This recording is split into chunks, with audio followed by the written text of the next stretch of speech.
गायत्री मंत्र के साथ में आज का स्वाध्याय क्रम प्रारंभ करते हैं।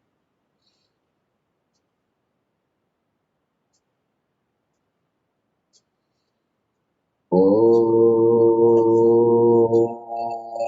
भूर्भुवः स्वः तत्सवितुर्वरेण्यं भर्गो देवस्य धीमहि धियो यो नः प्रचोदयात्।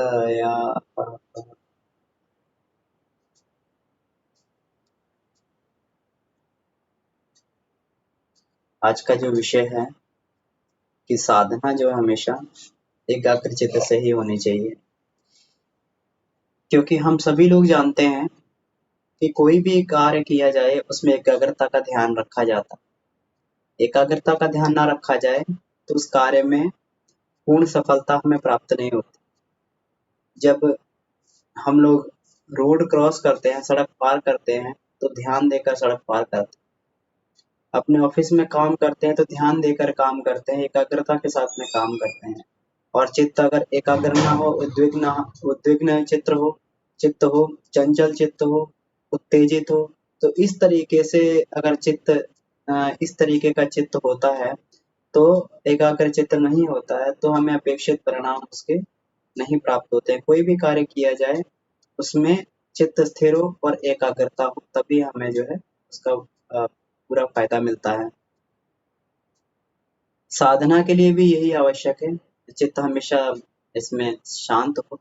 फिर गुरुदेव भी जब बोलते हैं वासना शांत, तृष्णा शांत, अहंता शांत, तो इसमें चित्त को शांत करने के बाद में भाव समाधि की स्थिति में आकर ही जब ध्यान में आगे बढ़ा जाता है। अगर ध्यान में चित्त चंचल है, अगर इधर-उधर भटक रहा है, अगर ध्यान में अश्रद्धा है, तो पूर्ण रूप से जो है वो हमें ध्यान साधना का हमें पूरा लाभ नहीं मिलता है। अगर हमारा चित्त उद्विग्न, अशांत, उत्तेजित, चिंतित, भयग्रस्त रहता है, एक जगह नहीं ठहरता है, तो उस स्थिति में की हुई साधना एक तरीके से निष्फल तरीके से हो जाती है। वो केवल एक प्रतीक मात्र बनकर रह जाती है। तो ये बड़ी ही साधकों के साथ में बड़ी ही ये स्थिति इस तरीके की समस्या रहती है कि हमारा चित्त एकाग्र नहीं है, चित्त साधना में नहीं लगता, तो उसका परिणाम हमें कैसे प्राप्त हो, हमें साधना हमारी सफल कैसे हो, साधना में सफलता कैसे प्राप्त हो। तो युग ऋषि इसके लिए कुछ कुछ समाधान इसमें देते हैं, आगे देखते हैं इसमें।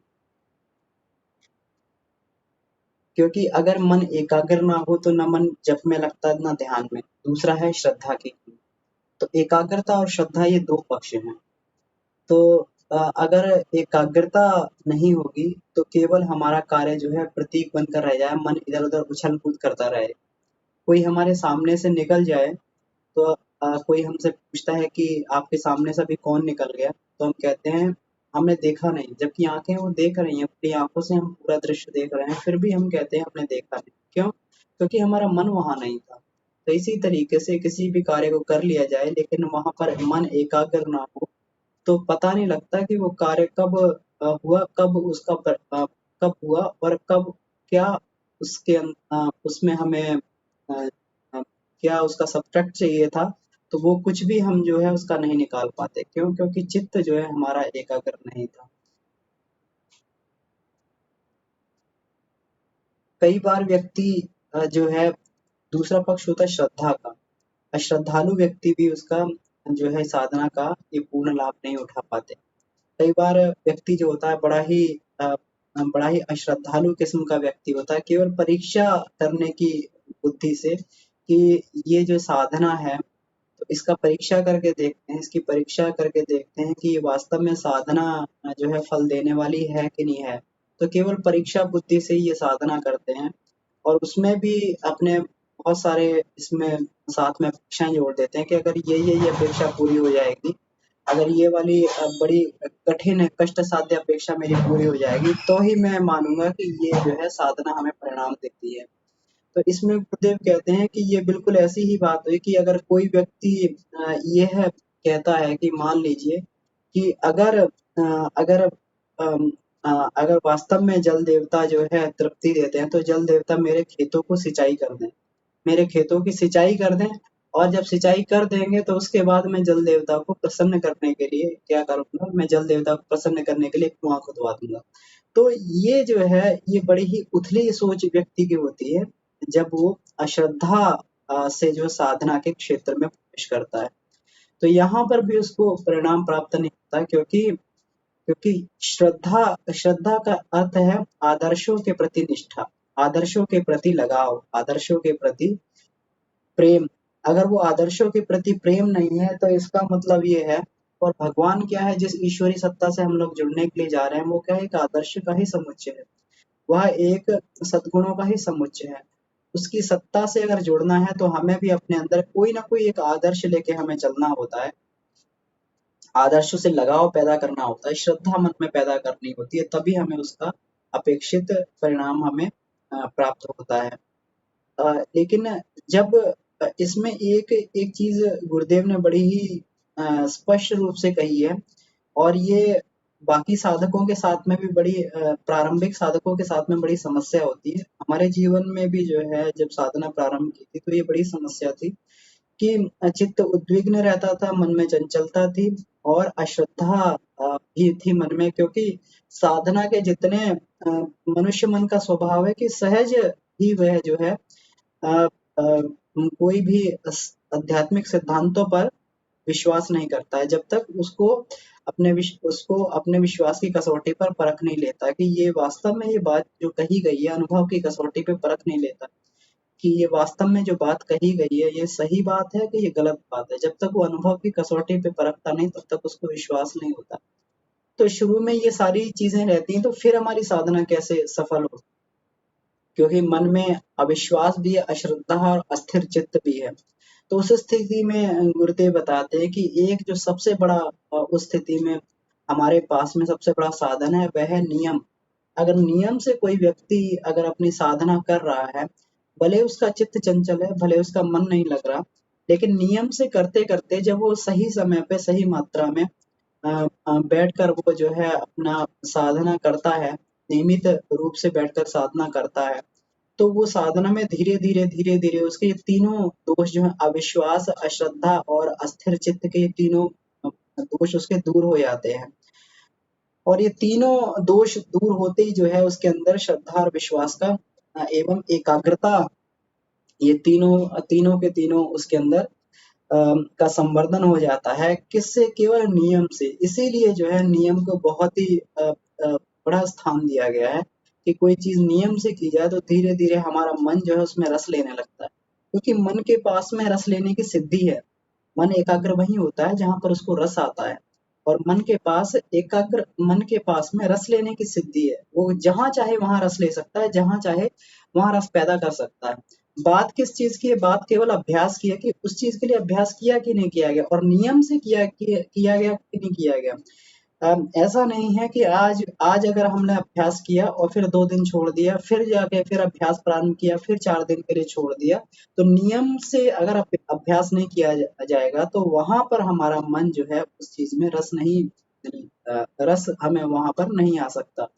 तो इस स्थिति में क्या होता है कि व्यक्ति अगर मन को अगर एक दिशा में लगाने के लिए अगर वो सततता से अभ्यास करता रहता है, तो धीरे-धीरे अभ्यास करते-करते उसका जो है मन वहाँ पर रस लेने लगता है, और फिर उसी कार्य को, चाहे वो साधना का कार्य हो, चाहे कोई भी कठिन कष्ट साध्य कार्य हो, बड़ा ही उसको उसमें रस आने लगता है।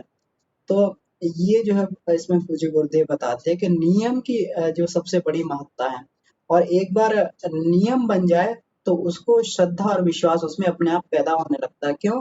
क्योंकि उसकी साधना जो है उस समय में फल देने लगती है। साधना से उसके सामने में जब परिणाम आते हैं तो श्रद्धा विश्वास उसका और मजबूत हो जाता है। हम जानते हैं कि जब किसी का श्रद्धा और विश्वास दृढ़ होता है तो फिर उसकी प्रगति उस दिशा में कितनी हो जाती है। कहीं पर भी तुलसीदास जी तुलसीदास जी अ, अ, इतने कामांध थे, इतने कामांध थे कि रात में जो है वो रत्नावली के पास में रात में रत्नावली के पास में बिल्कुल एकदम मुर्दे की सवारी करते हुए, और बताते थे सांप वहां पर लटका हुआ था, सांप को रस्सी समझ के और छत पर चढ़ गए और रत्नावली के पास में पहुंच गए। कामांध थे एकदम। तो जैसे ही रत्नावली ने उनको झकझोरा, कहा कि हाड़ मास मैं देह मम, तामे ऐसी प्रीत होती जो श्री राम में हो जाती पपी। तुलसीदास को उन्होंने लताड़ लगाई, तुलसीदास को उन्होंने जो है बिल्कुल अंदर से झकझोर दिया। तो तुलसीदास के अंदर जो है ईश्वर के प्रति, राम के प्रति उनके अंदर श्रद्धा भाव जागृत हो गया, और उस राम के प्रति श्रद्धा भाव जागृत होने से ही वो जो है संत शिरोमणि तुलसीदास बन गए। इसी प्रकार से सूरदास की भी कथा आती है कि कामांध सूरदास जहाँ हर चीज में वासना और कामना ही देखते थे। तो जब जब उन्होंने जो है, जब उनको उनको जब ये बोध हुआ, जब उन्होंने देखा कि हर हर जगह मैं जो है विषय और विकार ही देख रहा हूँ, तो उन्होंने अपनी आंखें फोड़ ली। आंखें फोड़ने के बाद में और वो जो है कृष्ण के भजन में इतना रम गए कि भगवान कहते हैं, भगवान कृष्ण जो है सूरदास के हाथ पकड़कर उसको सूरदास के हाथ पकड़कर चला करते थे। तो एक बार श्रद्धा विश्वास कहीं पर जम जाए, श्रद्धा और विश्वास दृढ़ हो जाए, फिर तो हमारे कार्य की प्रगति बहुत ही तीव्र गति से होने लगती है। और ये होता कब है? जब नियम बना लिया जाए, जब अपना जो है नियमित रूप से हम उस चीज का पालन करें। तो नियम पालन और संकल्प की दृढ़ता जो है हमारी, ये बिल्कुल हमारी इन समस्याओं को खत्म कर देती है और चित्त हमारा एकाग्र होना शुरू हो जाता है। ये हमारी मानसिक दुर्बलता जो, जहाँ पर हमारे संकल्प बार-बार टूटते थे, तो नियम बनाने से जो है मानसिक दुर्बलता भी दूर हो जाती है और शारीरिक अशक्ति का भी निर्माण निराकरण स्वयं होता चला जाता है, क्योंकि ईश्वर खुद शक्ति के पुंज हैं। तो जब शक्ति के पुंज को अपने साथ जोड़ दिया जाए, तो मनुष्य खुद जो है धीरे-धीरे शक्ति का पुंज बनने लगता है। तो शक्ति जो है उसके अंदर आने लगती है, शक्तिशाली बनने लगता है। उसके अंदर की दुर्बलता घटकर, उसके मानसिक दुर्बलता घटकर, उसकी शारीरिक दुर्बलता घटकर उसका जो है वो पूर्ण रूप से निरोगी बनता हुआ चला जाता है, पूर्ण रूप से स्वस्थ बनता हुआ चला जाता है, शक्तिशाली बनता हुआ चला जाता है। इसके बाद में पूज्य गुरुदेव इसमें एक समाधान और बताते हैं कि इसमें ये कहा गया है कि शास्त्र का वचन है, संदिग्धो ही हतो मंत्री व्यग्र चित्तो हतो जपः। मतलब संदिग्ध व्यक्ति का मंत्र निष्फल हो जाता है, और जो व्यग्र चित्त वाले होते हैं उनका जो है जप निष्फल हो जाता है। तो इसमें एक अध्यात्म विद्या के हमारे आचार्यों ने इसमें एक और समाधान बताया है कि अगर अध्यात्म पथ पर चल पा रहे हैं, अगर हमारा चित्त अगर चंचल है, हम अध्यात्म मार्ग पर आगे नहीं बढ़ पा रहे हैं, तो उस स्थिति में दूसरों से साधना का लाभ लिया जा सकता है। इसमें पहले जो है हमारे अभी तो अभी तो हो सकता है कि ऐसे पुरोहित ना मिले, लेकिन पहले जो है पुरोहित जन-जन के प्रति समर्पित हुआ करते थे। लोग उनसे जो है अनुष्ठान करवाया करते थे, उनसे यज्ञ करवाया करते थे, और उनको जो है फिर उनको अपेक्षित दान, दक्षिणा, वस्त्र इत्यादि देकर उनको संतुष्ट करते थे, जिससे उस पुरोहित का आशीर्वाद मिलता था, और साधना जो है उस व्यक्ति की, दूसरे द्वारा करवाई हुई साधना भी उस व्यक्ति को परिणाम देने लगती थी। बहुत सारे लोग जो हैं इसमें जो श्री संपन्न लोग हैं, वो अपने जो है मासिक अनुबंध भी कर लेते हैं पुरोहितों के साथ में, कि हमारे यहाँ पे सुंदरकांड का जो है साप्ताहिक पाठ करना है, मासिक जो है विष्णु सहस्त्र नाम का पाठ करना है या गायत्री जप का पाठ करना है। तो उससे भी जो है उनको बहुत कर उसका लाभ मिलता हुआ चला जाता है। लेकिन उस स्थिति में होना यही चाहिए कि जिस प्रकार से जो है वो जिस प्रकार से जो है वो पुरोहित भी जो आज पुरोहित जो है अपने पौरोहित्य कर्म से भटक कर और ये लालच में फंस गए हैं। अगर पुरोहित भी अगर कोई भी हमें सच्चा पुरोहित मिलता है, तो उस स्थिति में भी जो उससे लाभ उठाया जा सकता है। बिल्कुल इसी तरीके से जिस प्रकार हम सारा कार्य नहीं कर लेते, हम लोग जो है अगर इंजीनियर हैं, तो हम लोग जो है अपना इलाज करवाने के लिए डॉक्टर के पास में जाते हैं। अगर जो है हमें हमें अपना मकान बनाना है तो आर्किटेक्ट के पास में जाते हैं। हम अलग-अलग सर्विसेज को जो है, क्योंकि हम पूर्ण नहीं है, तो अलग-अलग सर्विसेज को हम उसका मूल्य चुकाकर हम वो सर्विसेज को हम अ, अ, प्राप्त कर लेते हैं। उसी प्रकार से उसी प्रकार से जो है ये ब्राह्मणत्व के पौरोहित्य की साधना की जो ये है साधना की जो क्रिया पद्धति है, साधना का परिणाम है, उसको भी जो है हम ये प्राप्त कर सकते हैं। अगर कोई हमें अच्छा पुरोहित मिल जाए तो उसको दान दक्षिणा देकर उसको संतुष्ट करके और उससे जो है ये अनुष्ठान इत्यादि करवा के वो भी एक कार्य जो है हमारा कारागार होता है, जिस स्थिति में हम लोग स्वयं साधना करने के लिए हम लोग स्वयं साधना करने के लिए हम लोग अम, अम, अम, अपने आप को उपयुक्त नहीं मानते हैं। तो लेकिन इस स्थिति में भी गुरुदेव ने कहा है कि सबसे बढ़िया बात तो ये होती है कि स्वयं ही किया जाए, आप करे सो भला। तो स्वयं साधक करे तो वो सबसे अच्छा है, लेकिन अगर नहीं कर पाए, अगर चित्त हमारा शांत है, शांत नहीं है, अगर उद्विग्न है, अगर एकाग्रता नहीं है, तो किसी दूसरे व्यक्ति से भी हम लोग जो है ये अनुष्ठान इत्यादि करवाकर उसके परिणाम को हम लोग प्राप्त कर सकते हैं, उसके फल को हम लोग प्राप्त कर सकते हैं। गुरुदेव ने कहा है कि शांति कुंज में अगर कहीं ऐसे पद की व्यवस्था ना हो, तो शांति कुंज से भी मार्गदर्शन प्राप्त किया जा सकता है। बहुत सारे परिव्राजक जो है जो लोग अपना सब घर-बार त्याग करके और केवल जो है संसार हित के लिए, जगत हित के लिए वो लोग निकलते हैं। तो इस तरीके के बहुत सारे पुरोहित शांति कुंज में निष्प्रय पुरोहित जो है शांति कुंज में मिल जाते हैं। जिनका कोई भी अपना व्यक्तिगत व्यक्तिगत लाभ नहीं होता है, व्यक्तिगत लाभ के लिए काम नहीं करते, केवल और केवल ईश्वर के लिए अपना जीवन उत्सर्ग करते हैं, तो वहाँ से भी हम लोग जो है इस तरीके की पुरोहित को प्राप्त कर सकते हैं। जिस प्रकार से हम लोग जो है शक्तिपीठों में हम लोग परिव्राजक इत्यादि रखकर जो है उसको मासिक जो हम लोग उसको देते हैं जीवन यापन के लिए जो उसको खर्च दिया जाता है, और उतने में ही वो जो है पूरे शक्तिपीठ का कार्य संभालते हुए और उसको जो है साधनात्मक तरीके से उसको आगे बढ़ाता है। तो ये कार्य भी किया जा सकता है। अगर पुरोहित ना मिले तो शांति हरिद्वार से भी संपर्क किया जा सकता है। तो ठीक है, तो ये जो है गुरुदेव ने इसको साधना में किस तरीके से हमारी एकाग्रता बन सकती है और एकाग्रता नहीं बन सकती तो भी साधना का किस प्रकार हम परिणाम उठा सकते हैं, गुरुदेव ने गायत्री महाविद्या में इस तरीके से समझाया है। तो ठीक है, तो आज के विषय को यहीं समाप्त करते हैं। और किन्हीं का कोई प्रश्न होगा तो वो लोग पूछ सकते हैं अपने प्रश्न।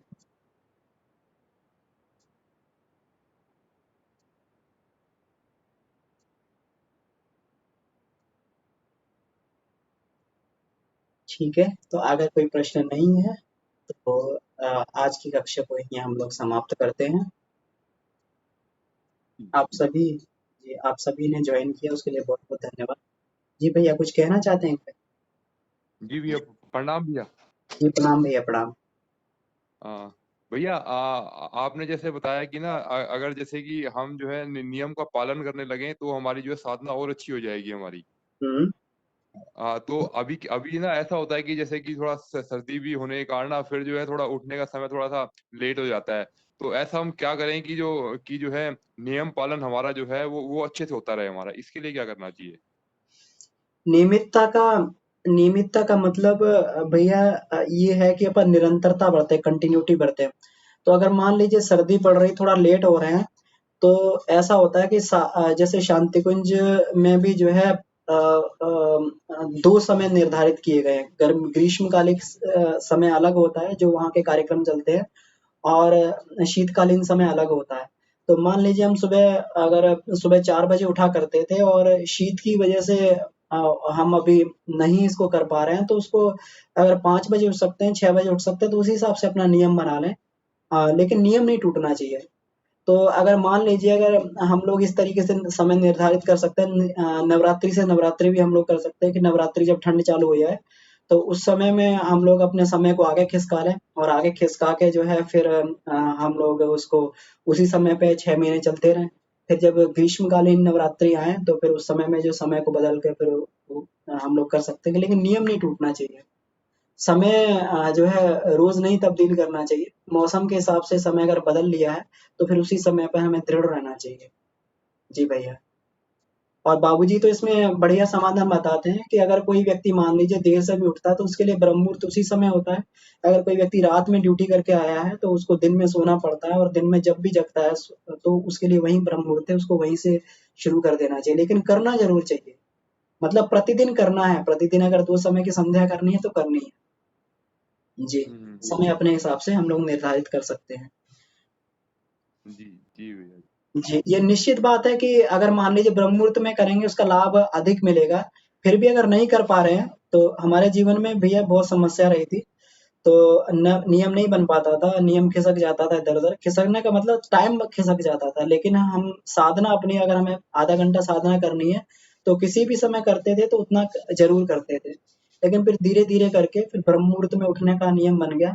तो अब जो है करीब जो है 3 से साढ़े 3 बजे के बीच में प्रतिदिन उठ जाते हैं, चाहे सर्दी हो चाहे गर्मी। तो धीरे-धीरे नियम बनने से अपने आप परिपक्वता आने लगती है भैया। तो नियम अपने को नहीं छोड़ना है, करना ही है भैया उसे। जी। जी जी अमन भैया। जी भैया, अभी हम ये भी सोच रहे थे कि ना ये जो आपने दो तरीके बताए हैं, जैसे गुरुदेव ने जो बताए हैं दो तरीके, तो दोनों तरीके अगर हम एक साथ अप्लाई करें, एक साथ अप्लाई करने का मतलब यही अर्थ है कि जो है कोई ऐसा साधक जो कि अब हमारे लिए जो है वो साधना जो जो कहते हैं साधना उपासना जो हमारे लिए वो करेगी, इतना करे कि जो नियमावली जो नियम से जो हम जो उठ नहीं पा रहे हैं, हम जो नियम से उठने लगे इतना वो करे। और जो है दूसरा फिर जो है दूसरे तरीके से हम अपनी तरह से ट्राई करते रहे दोनों, तो दोनों एक साथ हो तो हमें लगता है कि थोड़ा ज्यादा अच्छा रहेगा। हाँ, तो उसमें उसमें ये है भैया, इसमें साधना के लिए बताया गया। नियम से उठने की बात तो व्यक्ति को जो है, जो जीवनचर्या की बात है वो तो व्यक्ति को खुद ही अपनी बनानी पड़ेगी। साधना की हाँ बात है, जैसे साधना में एकाग्रता, जैसे हम लोग साधना के लिए बैठते हैं और मन एकाग्र नहीं होता उस समय में, तो वो मन एकाग्रता वाली बात है कि मान लीजिए हम जो है ऑफिस का काम करते हैं, तो अब जब में भी बैठते हैं तब भी ऑफिस के विचार ही मन में गूंजते रहते हैं, घूमते रहते हैं। तो उस स्थिति में जो है हमें कैसे, अब कोई व्यक्ति इंडस्ट्रियलिस्ट है, अंबानी जैसे लोग हैं जो रात दिन जो है पूरा उनका बिजनेस में ही माइंड चलता रहता है, तो वो लोग कैसे भगवान को प्राप्त करें? तो उनके लिए ये है कि उनको भी साधनात्मक अध्यात्म का लाभ थोड़ा मिलता रहे। तो उस स्थिति में जो है वो अपना दूसरों से करवाकर जो है ये साधना करवाकर उसका परिणाम ले लेते हैं, उसको अपेक्षित दान दक्षिणा देके। लेकिन जीवनचर्या को व्यवस्थित करना ये तो अपने ही हाथ में होता है भैया। सुबह उठने का नियम तो हमें खुद ही बनाना पड़ेगा, और अगर साधना में मन लग रहा है तो फिर हमें खुद ही करनी चाहिए। अगर हम नहीं भी टाइम से उठ पा रहे हैं तो जिस टाइम उठे नहा धो के उसी टाइम करें। जी जी जी। जी भैया, बस यही समझ में आ रहा है कि ना ये जो कुछ भी है हमारे मन की कमजोरी के कारण है, और हमें जो है मन को अपने मजबूत करने के लिए दृढ़ता से जो संकल्प लिया है उसको पूरा करना ही करना है बस। बिल्कुल, बिल्कुल नियम से चलना है, नियम से जो है दृढ़ता से संकल्प लेके हमें चलना है। तो वो चीज़ें अपने आप फिर मन को रस आने लगेगा। अब मन को सोने में रस नहीं आता, हम कितना भी प्रयास करें लेकिन हम साढ़े 3 बजे के बाद हमें नींद ही नहीं आती, बिस्तर पे पड़े रहेंगे और मन जो है उत्तेजित उद्विग्न होने लगता है कि क्यों लेटे हो, क्यों लेटे हो? तो अगर रस एक बार पैदा हो गया तो फिर जो है वो फिर मन भी जो है फिर उठने में रस लेने लगेगा। नहीं, हमारी थोड़ी ना भैया बीच की अवस्था है अभी। हमें क्या है कि ना नींद तो खुल रही है और उसके बाद नींद भी नहीं आ रही, फिर भी जो है ना बाहर नहीं निकल पा रहे, ऐसा हो जाता है। तो मतलब ऐसा भी नहीं कि नींद आ रही है, गहरी नींद आ रही है कि हमें नींद में ही आनंद आ रहा है, नींद में आनंद नहीं आ रहा, पर वही चीज फिर बाहर नहीं हो पा रहा। वही है, चलो मन को थोड़ा सा और हमें करना पड़ेगा हाँ, कुछ समय तक। धीरे-धीरे होगा भैया, होगा धीरे-धीरे। हम सभी लोग उसी स्थिति से गुज़रे हैं, तो उसमें कोई बहुत बड़ी बात नहीं है। और ये तो अमन भैया। मतलब अगर साधना चल रही है तो ये बहुत बड़ी बात है। नियम चल रहा अमन है भैया। तो ये बहुत बड़ी बात है। जीवनचर्या तो धीरे-धीरे व्यवस्थित हो जाती है अपने आप। इस क्योंकि गायत्री मंत्र प्रेरणा देने वाला मंत्र है, तो धीरे-धीरे प्रेरणा देगा तो साधक का उत्सर्ग और साधक की गति तो ऊर्ध्वगामी होती रहेगी धीरे-धीरे। हम्म। अमन भैया। जी, जी भैया। जी, आदित्य भैया प्रणाम। भैया प्रणाम। भैया अभी स्थिति ये है कि पहले आपसे चर्चा हुआ है इस विषय पे पहले भी गुड़गांव में भी। अभी स्थिति यही है कि 3 साढ़े 3 बजे नींद तो खुल जाता है लेकिन प्रमाद खत्म नहीं होता। साधना तो डेली होता है, लेकिन जब तक 6:30 या 6 नहीं बजता तब तक पूरी तरह एक्टिवेट नहीं होते हैं। और नींद 3:30 बजे खुल जाता है, जगे रहते हैं। और कभी कभी तो ऐसा भी होता है कि 3:30 बजे उठ के उपनिषद पढ़ने लगते हैं। लेकिन नहाने का जब बात आता है तो इतना ज्यादा प्रमाद आता है शरीर में, हुँ, हुँ। जबकि ठंड के दिनों में ठंड सामान्य लगता है। आप 6 बजे नहाओ या 4 बजे नहाओ या 3 बजे नहाओ, हुँ। उसमें हाँ, नहीं आता है। इसमें भैया जो मेरा है दिमाग जी, जी, जी बताइए। वही मैं समझ नहीं पा रहा हूँ कि इसको ठीक कैसे किया जाए। साधना प्रतिदिन हो रहा है, लेकिन अपने ही हिसाब से हो रहा है। जो शरीर है वो अपने हिसाब से कर रहा है, मेरे हिसाब से नहीं चल रहा। जी। तो बढ़िया है भैया, इसमें अगर मान लीजिए अगर ठंड लग रही है, ठंड की वजह से नहीं नहा पा रहे हैं, लेकिन आप सुबह 3:30 बजे उठ के उपनिषद का स्वाध्याय तो कर ही रहे हैं, है ना? तो अगर हमारा बिना देखिए, नहाने से क्या होता है, नहाने से शरीर को विषुवा ऊर्जा मिल जाती है, और विषुवा ऊर्जा मिलने से बॉडी चार्ज हो जाती है और साधना और तेजी से होने लगती है। जैसे मेडिटेशन के लिए बिना नहाए बैठेंगे, सुस्ती में तो ध्यान नहीं लगेगा, नींद आ जाएगी। और नहा के बैठेंगे तो ध्यान बड़ी तीव्रता से लग जाएगा, एकाग्रता जो है बड़ी अच्छी एकाग्रता हमें जो है प्राप्त हो जाएगी उसमें। तो ये ठीक है, अगर मान लीजिए अगर हम सुबह 3:30 बजे उठ के हम ऊषा पान भी करते आ रहे हो, उपनिषद भी पढ़ते आ रहे हो, हमारा मन लग रहा है, स्वाध्याय हो रहा है, तो कोई दिक्कत नहीं है। धीरे-धीरे जब 6 साढ़े 6 बजे तो उस समय आप नहा लीजिए और उस समय अपने ध्यान में बैठ जाइए, है ना भैया? तो वो तो ऐसा है कि धीरे-धीरे मन में धीरे-धीरे जब साधना के प्रति रस आने लगता है, तो फिर खोज करने लगता है, खोजता है कि इससे और अधिक आनंद कब मिलेगा। तो फिर वो खोजने लगेगा कि अगर जप हम सुबह 6 बजे कर रहे हैं, तो 4 बजे सुबह जप करके देखते हैं, या 4 बजे ध्यान करके देखते हैं, तो उस समय में कैसा आनंद प्राप्त होता है। तो ये मन अपने आप जो है फिर माँगेगा उसको, है ना? तो ये सारी चीज़ें नियम पे आ जाती हैं कि गैप नहीं करना केवल हमें। भले ही हम जब भी सो के उठ रहे हैं, जैसे भी कर रहे हैं, लेकिन उतना अगर हमारा 2 घंटे का नियम प्रतिदिन हमें करना है, तो अगर मान लीजिए अगर हम 8 बजे भी उठ गए, तो 8 बजे भी अगर उठ के हम कर रहे हैं, तो उसको जो है हम 2 घंटे के नियम को हम ज़रूर पालन करें। लेकिन रोज़ समय ना बदले उसका, क्योंकि समय बदलने से भी मन उचटने लगता है।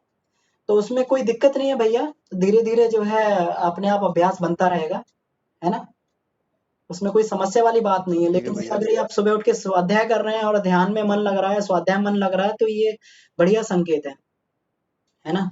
क्योंकि ध्यान हम में तो सारा भैया बहुत मन लग रहा है। मतलब हुँ, शाम को मैं ध्यान करता हूँ, ये पंचकोशीय ध्यान, गायत्री जी, मंदिर में जाके। पास में ही है मेरे गायत्री मंदिर, तो बहुत ही ध्यान लगता है जी, जी, जी। और ठीक है, बहुत ही ठीक है। अच्छा ध्यान लगता है उससे। बढ़िया भैया, बढ़िया, तो इसमें कोई दिक्कत नहीं है। तो अब धीरे-धीरे क्या होता है कि जब साधक की पूरे के पूरा समय जो साधनामय हो जाता है, तो फिर वो समय के बंधन से छूट जाता है ना? फिर उसका पूरा का पूरा समय ही वो ध्यानात्मक स्थिति में रहता है, जिसे सहज समाधि वाली स्थिति बोला गया, अजपा वाली स्थिति बोला गया है। तो जब तक वो स्थिति नहीं है, तब तक अपन समय का लाभ ले लेते हैं थोड़ा, क्योंकि सुबह ब्रह्म मुहूर्त में अल्फा वेव्स बहुत अधिक होती हैं वातावरण में, और उस समय में जो है जो साधक है बड़ी ही तीव्रता से जो है बड़ी ही जल्दी शांत अवस्था में पहुंच जाता है, और चित्त बहुत जल्दी एकाग्र हो जाता है। तो वो समय लाभ होता है, समय का लाभ लेने के लिए व्यक्ति कुछ विशेष समय का फायदा उठाता है। और जब अ, उसका जो है पूरा जब सारी की सारी चित्त वृत्तियों का निरोध हो जाए, तो फिर जो है फिर वो समय के बंधन से हट जाता है, फिर वो अपनी सतोगुणी वृत्तियों को भी उठा के एक तरफ रख देता है। जब उद्देश्य जिसके लिए सुबह उठा जा रहा था, जिसके लिए सब कार्य किए जा रहे थे, जब वही पूरा हो गया, तो फिर उसका फिर उद्देश्य क्या रहा? फिर नहाए बिना नहाए और खाए बिना खाए साधक फिर एक ही तरीके से रहता है, फिर उसे कहीं कोई समस्या नहीं आती। तभी जो है विज्ञानमय कोश में पहुंच के सतोगुणी ग्रंथियों को भी हम लोग तोड़कर फिर आगे आनंदमय कोश में बढ़ते हैं। जी। भैया इसमें ना हमें एक चीज हमें और महसूस हुई, जैसे कि ना जैसे कि जब हमारे पे ना कोई जिम्मेदारी आती है ना, तो जो है तो हमें लगता है कि ना ये सब चीजें ना गायब हो जाती हैं। अब जैसे कि अगर हम यहाँ पे घर पे ना होकर के अगर हम जो है कि वो किसी गुरुकुल में होते, आश्रम में होते, या सासाराम में होते, तो वहां पर हमें पता है कि इतने बजे उठना है, तो उठना ही है। फिर ये चीज जो है अपने आप ही गायब हो जाती है। मतलब वहां अगर मैं 2-3 महीना रहूंगा तो फिर ऐसा भाव नहीं आएगा, मुझे ऐसा लगता है। जी, बिल्कुल भैया, तो इसीलिए इसीलिए जो है आरण्यक तीर्थ इसीलिए बनाए जाते थे कि व्यक्ति जाता था, वहाँ उसके नियम जो है, जैसे कहते हैं ना कि बैटरी चार्ज करने गए एक बार, तो बैटरी चार्ज करने का मतलब ही ये हुआ कि अपना जो ये नियम बिगड़े हुए थे, तो तीर्थ में जाके, आरण्यक में जाके ये पूरा व्यवस्थित हो जाते हैं। इसीलिए तीर्थ सेवन का गुरुदेव ने बहुत बड़ी महत्ता बताई है। गुरुदेव कहा करते थे कि शांति कुंज में भी कम से कम एक बार एक समय घूमने आइए, तो बैटरी चार्ज हो जाती है। तो बैटरी चार्ज का मतलब यही हो गया कि वहाँ की तीर्थ चेतना से जो है बिल्कुल वृत्तियाँ जो अंदर बिगड़ी पड़ी थी, वो बढ़िया हो जाती हैं। हम्म, जी जी जी भैया जी, धन्यवाद। जी, तो अगर एक उद्देश्य से भैया जीवन जुड़ा हुआ हो, अगर आपने बोला कि जो उसमें तीर्थ में जाके और ये, तो वहाँ पर एक उद्देश्य होता है। तो उद्देश्य से जीवन जब जुड़े आता है तो व्यक्ति की सारी चीजें अपने आप जो है नियम व्यवस्था के साथ में बनने लगती हैं। गांधी जी थे बहुत बड़े आलसी थे, प्रमादी थे और ये सब था। और बहुत बड़े वासना बहुत थी उनके अंदर। वो बहुत मतलब जो है स्वाद बहुत लिया करते थे, बिना स्वाद का भोजन नहीं कर पाते थे। लेकिन जब एक उद्देश्य से उनका जीवन जुड़ गया कि भाई मुझे सत्य पर खोज करनी है, सत्य का पालन करना है, और अहिंसा का व्रत ले लिया उन्होंने, तो सारी चीजें अपने आप छूट गई। तो उद्देश्य जब होता है तो सारी चीजें अपने आप अलाइन होने लगती हैं। तो इसलिए हर व्यक्ति को अपना उद्देश्य जरूर जीवन में बनाना चाहिए कि हमारा जीवन का उद्देश्य क्या है। जी भैया।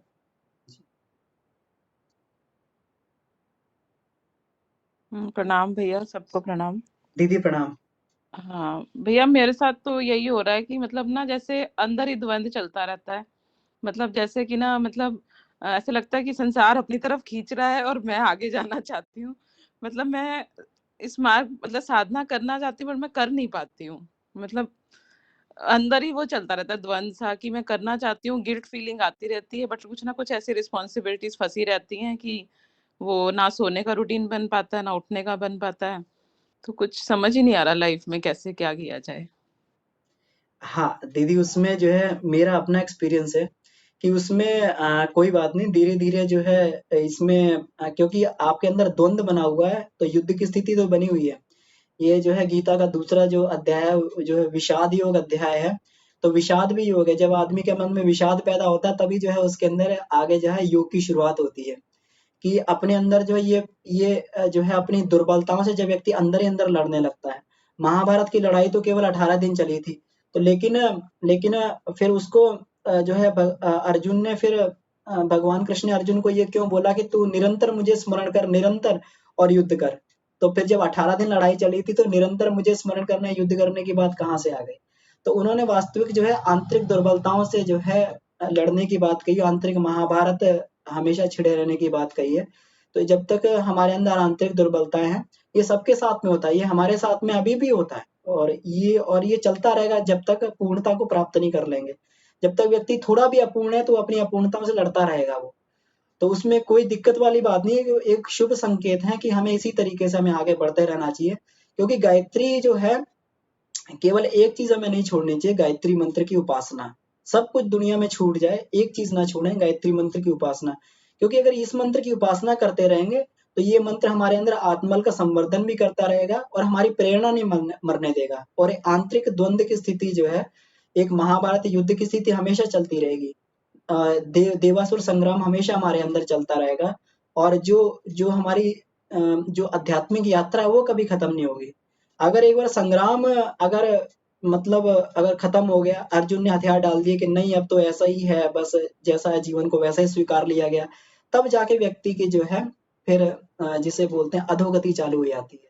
तो इसीलिए उपासना को जरूर इसमें बोला गया है कि उपासना जरूर प्रतिदिन इसलिए करें ताकि हमारे अंदर जो है उतना प्रकाश बना रहे कि हमारा उद्देश्य क्या है और हमें क्या करना है। उतना बोध रहेगा तो धीरे धीरे हम लोग फिर तो ये घटना बढ़ना तो जो है ये समय के साथ चलता रहता है दीदी। नहीं, उपासना के लिए तो मतलब मुझे ऐसे लगता नहीं करूं तो मतलब चैन ही नहीं है कि आज हाँ पाठ तब जी। वो तो करना ही है, वो इवनिंग में ही हम्म, मैं ज्यादा टाइम निकाल पाती हूँ। हम्म। बट वो भी थोड़ा आगे पीछे हो ही जाता है, वो फिक्स टाइम पे नहीं हो पाता, कुछ ना कुछ सर्कमस्टेंसेस कभी कुछ ना कुछ हाँ, चलता ही। तो सर्कमस्टेंसेस दीदी इसीलिए आते हैं आपकी आपकी पात्रता को बढ़ाने के लिए।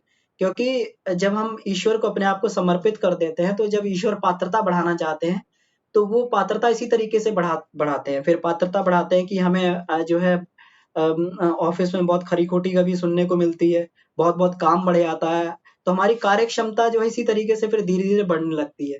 और जैसे जैसे हमारी कार्य क्षमता बढ़ती है, जैसे जैसे हमारी इलास्टिसिटी बढ़ती है, तो जो है क्षमताएं बढ़ने से फिर जब भगवान देख लेते हैं कि हम पूरी तरीके से मजबूत हो गए हैं तो वो जो है फिर साधनात्मक क्षेत्र में प्रवेश करने के लिए भगवान अपने आप स्थिति बनाने लगते हैं। तो उसमें कहीं पे भी हमें जो है अगर ये संसारिक कठिनाइयां भी आ रही हैं, हमें बहुत अधिक काम भी करना पड़ रहा है, तो घबराना नहीं चाहिए। भगवान जो है क्योंकि जब हथियार पे धार लगाते हैं तो उसको रगड़ा जाता है, रगड़ रगड़ के तभी उस पर धार आती है। तो ये जो है मनुष्य के जीवन में स्थिति चलती रहती है दीदी। सबके साथ ही रहता है आई थिंक, है ना। बिल्कुल बिल्कुल सबके साथ में रहता है। ताकि हम लोग की जो है साधनात्मक प्रखरता, गुरुदेव चाहते थे कि उनके शिष्य प्रखर हों, तो प्रखरता हमारे अंदर बनी रहे। तो किसी माध्यम से भी, जिस माध्यम से भी प्रखरता आनी चाहिए, तो उसी माध्यम का जो है भगवान हमें कठिनाइयाँ देते हैं। हम्म, जी, हाँ जी, ठीक है भैया, धन्यवाद। ठीक है। तो आप सभी को बहुत-बहुत धन्यवाद। आप सभी से चर्चा करने से जो है सीखने भी को बहुत मिलता है और अपनी भी साधना जो है बहुत ही सही चलने लगती है। तो सभी को बहुत-बहुत धन्यवाद। तो आज की क्लास को यहीं समाप्त करते हुए हम लोग शांति पाठ करते हैं। ओम